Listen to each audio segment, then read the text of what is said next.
Sa araw na to ay dito ko nga pala nasaksihan ang isang napakagandang waterfalls.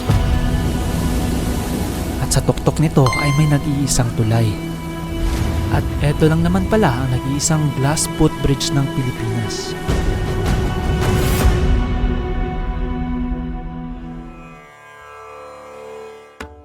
Eto, ang pangalawang beses na bumalik ako dito sa lugar na to at hindi ko talaga ikakaila na isa ito sa pinakamagandang lugar na dapat mong puntahan. Sa mga hindi pa pala nakapunta sa lugar na to, ang Kapati Waterfalls nga pala ay matatagpuan sa Sitio Batong Basag na sakop rin ng Barangay Salab, Magpet, North Cotabato. At kung balak mo nga palang pumunta rito ay meron nga pala itong dalawang ruta na pwede mong daanan. At sa video na to ay tuturo ko nga pala ang pinakamagandang ruta at nang sa ganun ay madali mo na lang itong marating. Ang starting point nga pala natin ay ang Iglesia ni Cristo ng Kidapawan City. Nasa tapat lang pala ito ng traffic light. At tara, simulan natin.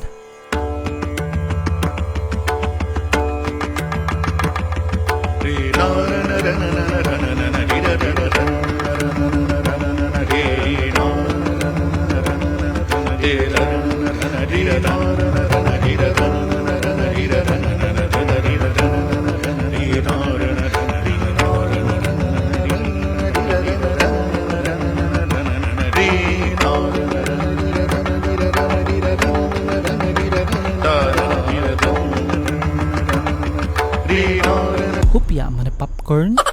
At sa puntong to, eto nga pala ang una nating liko. Yung straight na daan na yan ay papunta nga pala yan sa Lake Agco.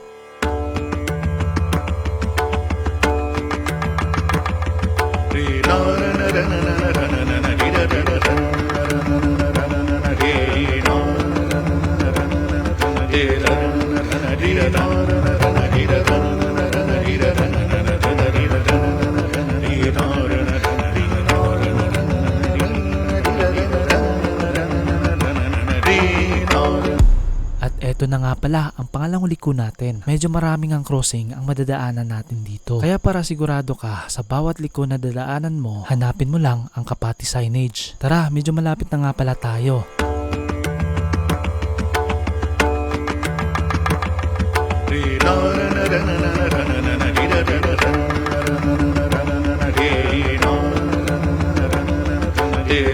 At eto ang ating pangatlong liko. Nasubukan ko nga palang gumamit ng Google Map at sa lokasyon na to, mali nga palang liko ang kanyang binigay. Kaya ang payo ko nga pala sa iyo ay wag na wag mong kalimutan. Palagi po nating i-check yung signage na nakalagay na Kapati. Kasi minsan yung Google Map mga kadabong ay nagkakamali rin yan.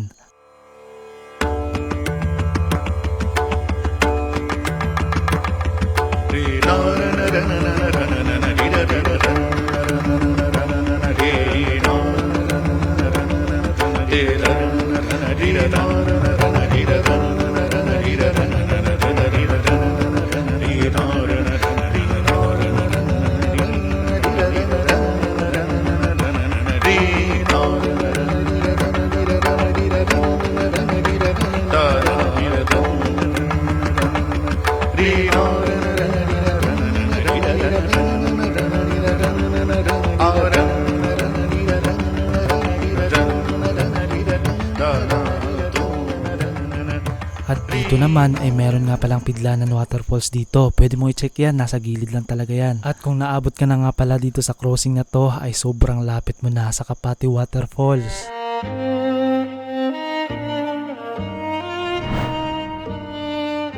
Alright, tara guys, let's go. Punta tayo dun sa Kapati Waterfalls. So ito nga palang pwede mong daanan dito.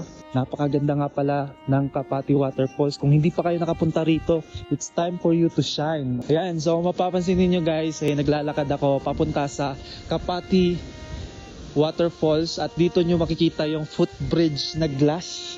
Ayan, so wow, napaka-wow talaga. So nakakatakot sa tignan, pero napakaganda.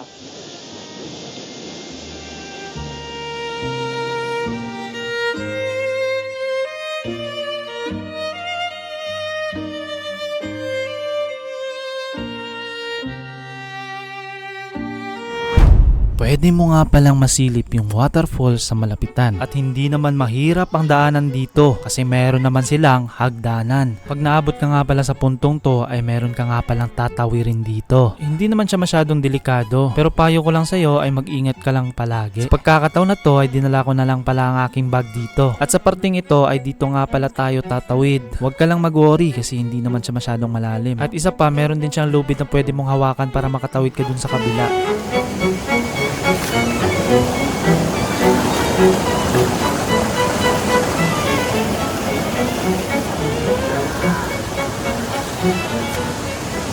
At pagkatapos mong matawid to ay makikita mo na ang isa sa pinakamagandang waterfalls, ang tinatawag nating Kapati Waterfalls. At kung goods ka na dito sa waterfalls na to ay pwede ka namang pumunta sa kanilang Infinity Swimming Pool para maligo. At maraming salamat nga pala sa kanila ni Ma'am Melody, kay Engineer Gary Fernandez sa pag-invite sa amin dito sa isa sa pinakamagandang waterfalls at resort dito sa Magpet. At dahil naabot ka nga dito mga kadabong, maraming salamat nga pala sa panonood.